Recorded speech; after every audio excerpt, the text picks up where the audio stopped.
This is the DragonTouch e70 phablet, which is a tablet which is also compatible with SIM cards, so it can be used as a phone and for 2G or 3G browsing. To open the box, this is the tablet, which is nicely packed, and I'm very pleased to see it's got protective film all round, front and back, and there's also a screen protector already fitted. I'm always very pleased to see those because it implies the company cares, and from a practical point of view it means it's already got the screen protector on it, so it's never going to get fingerprints. There's a user manual included, very simple, basic but straightforward.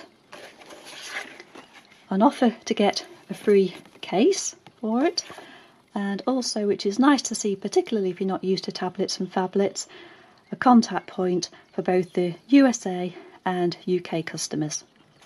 This is the phablet, a combination of a tablet and a phone. It's 7-inch screen, it runs 4.4 Android, weighs 300 grams and measures 19 by 11 times 1.1 centimetres, which makes it very portable. I've now been using it for 6.5–7 weeks, and it's become my favourite over all that time.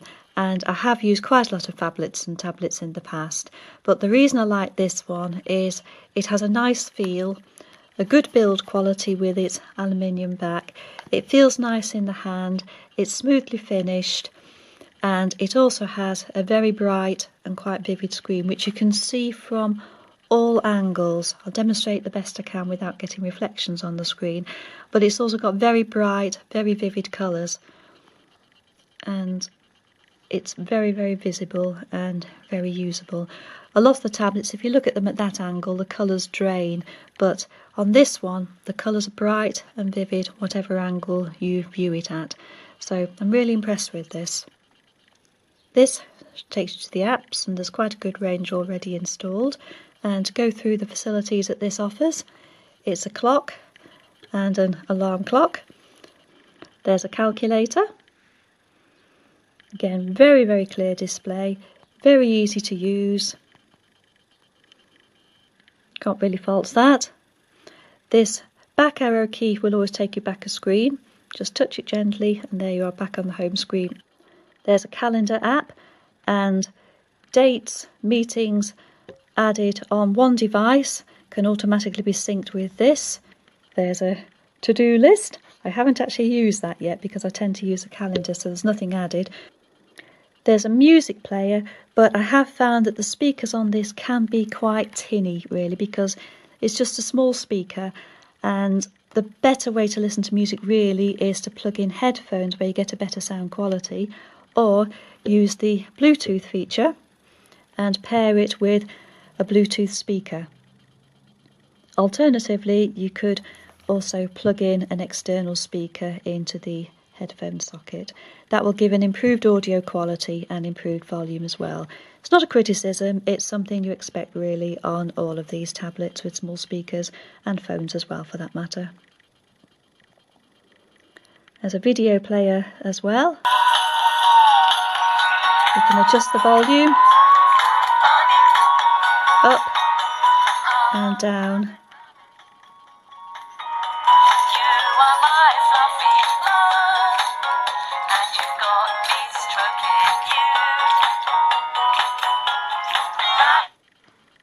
What I'm really trying to demonstrate is the audio quality and volume here, but also the fact the video plays with no stuttering, and that also applies to YouTube as well, and online videos, assuming you've got a reasonable speed internet connection.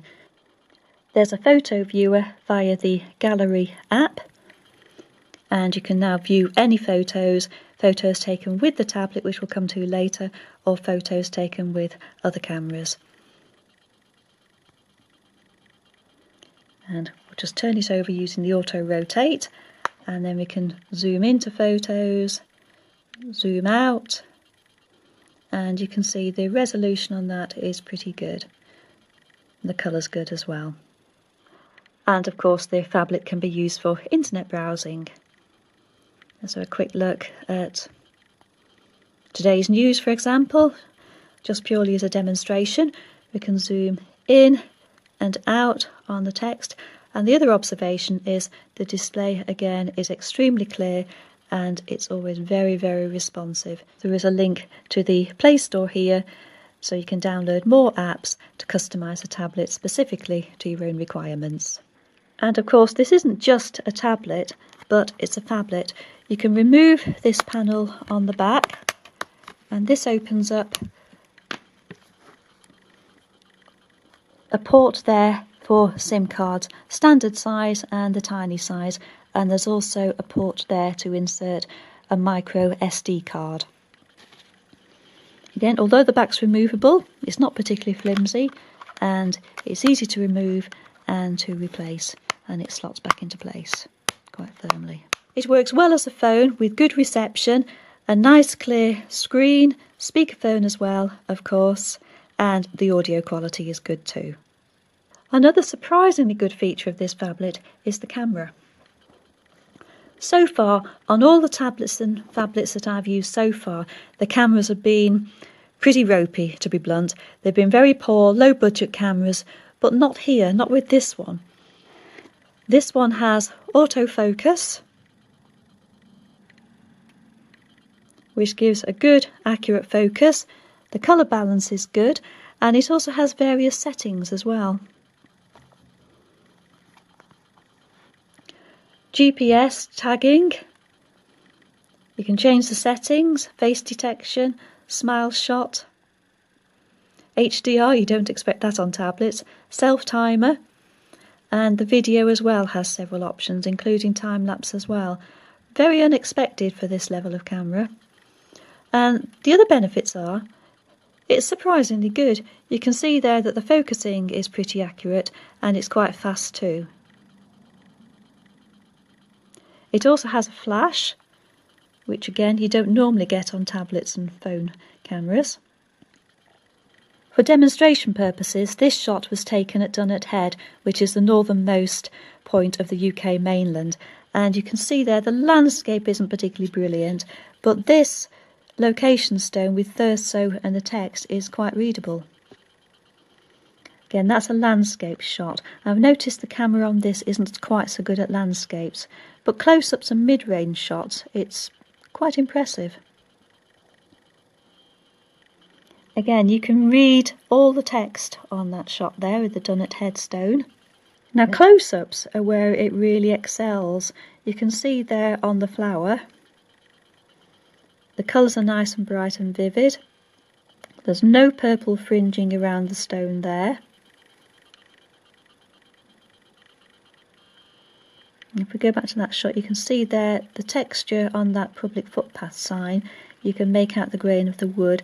The landscape is a bit out of focus, as you'd expect. Again, there it's a little bit blocky, but it's quite usable.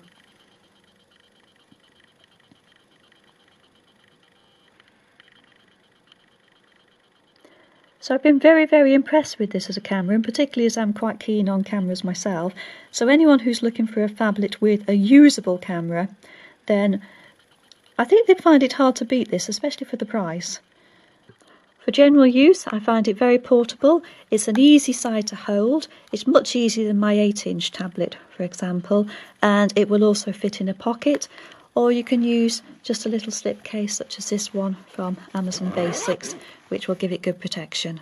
So in summary, this little machine does pretty much everything, and it also does it rather well. I think what amazes me is it offers so many features in a quality product, right from its design to its build quality, and it's all available at such a low price as well. I hope this brief demonstration has given just an indication of how well it performs, from its speed, its responsiveness, and of course this rather wonderful display. It's the best phablet I've owned, and if it should meet with an accident, which I certainly hope it never will, then I would buy the same again with no hesitation at all and recommend it to others.